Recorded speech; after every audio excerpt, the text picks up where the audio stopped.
It mentioned AI, so we're going to talk a little bit about AI and the effect that it has on humans, this supernatural spell casting ability that we have here. It says AI chatbots are trapping users in bizarre mental spirals for a dark reason.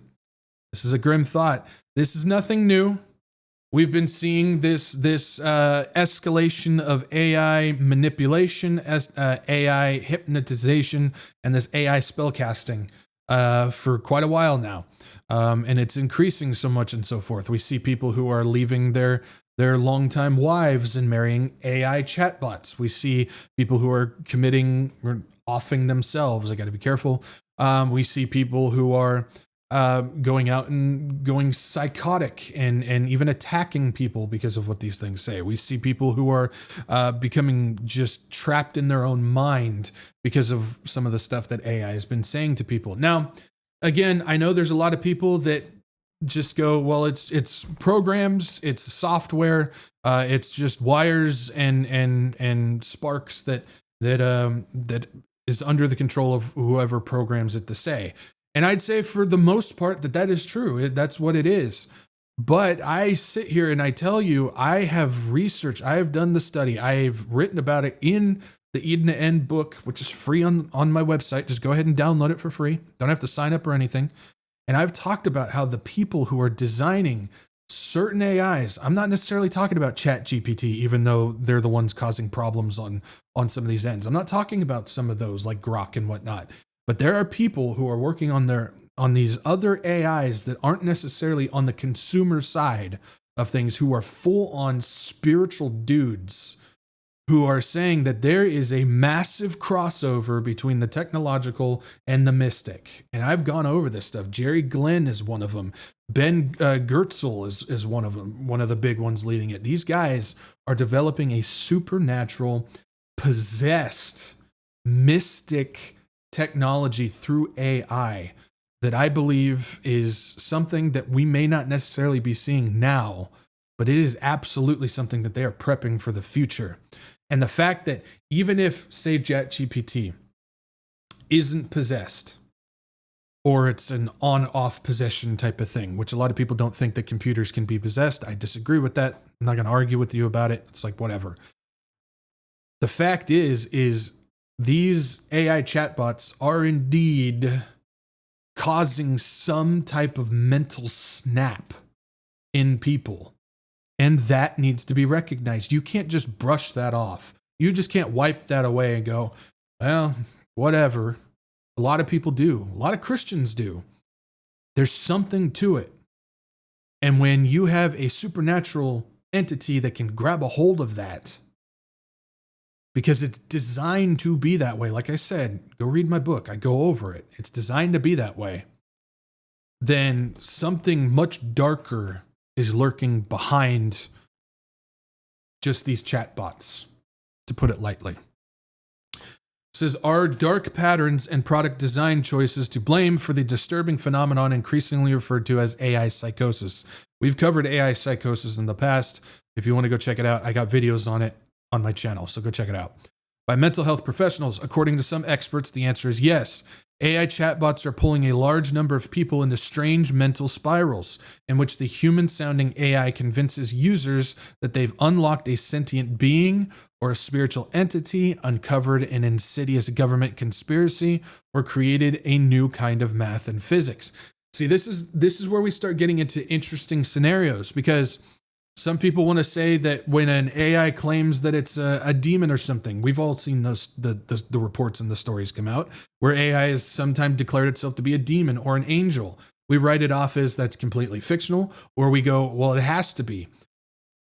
Both can be an option. The programming itself can declare itself that way, or if it is possessed, it can declare itself that way as well. This is where it starts getting so confusing, because if it's an on and off both way situation, we don't necessarily want to go to one extreme or the other. We've talked about that before, the dangers of going to extreme sides. We can't just entirely write it off, and we can't just entirely say the whole thing is that itself either. We need to make sure that we are sitting here in the middle and going, okay, what is going on here? It's possible that both are, in fact, true. And so I think that's a very, it's a hard way to train yourself if you're not used to it. Because we're trained as humans from birth, man. From birth, we are trained. You got to pick a side. We've heard that before. You got to pick a side. You have to pick a side. You need to. Are you Democrat or Republican? Are you vegan or not vegan? I don't know. I'm just throwing stuff out there. But you always have to pick a side. Oh, there's an argument that happened between these two people and they're not friends anymore. You got to pick a side. It's like sometimes picking a side is not the way to go. I'd argue that probably the only side that you need to be picking is Jesus Christ, and all other situations need to be handled case by case, honestly. And it's usually the extreme that's never the way to go. Patrick, are you a misfit or not? Yeah, that's another one. You pick a side on that. No, I'm just kidding. Anyways, many of these fantastical delusions have had serious life-altering outcomes in the real world, resulting in divorce and custody battles, homelessness, involuntary commitments, even jail time, death. They didn't put death in here. And as New York Times first reported, a 35-year-old man named Alex Taylor was killed by police after OpenAI's ChatGPT sent him spiraling into a manic episode. As journalists, psychiatrists, and researchers have raced to understand this alarming phenomenon, experts have increasingly pointed to design features embedded into AI tools as a cause. Chief among them are anthropomorphism. There we go. I can read. Meaning the design choice to make chatbots, Curly makes an appearance, as human sounding as possible. And psychopathy, which refers to chatbots' propensity to remain agreeable and ubiquitous, to the user, regardless of whether that user is saying is accurate, healthy, or even rooted in reality. In other words, chatbots like ChatGPT are built to act in ways that resemble familiar human social interactions. I just answered a question on Saturday about familiar spirits.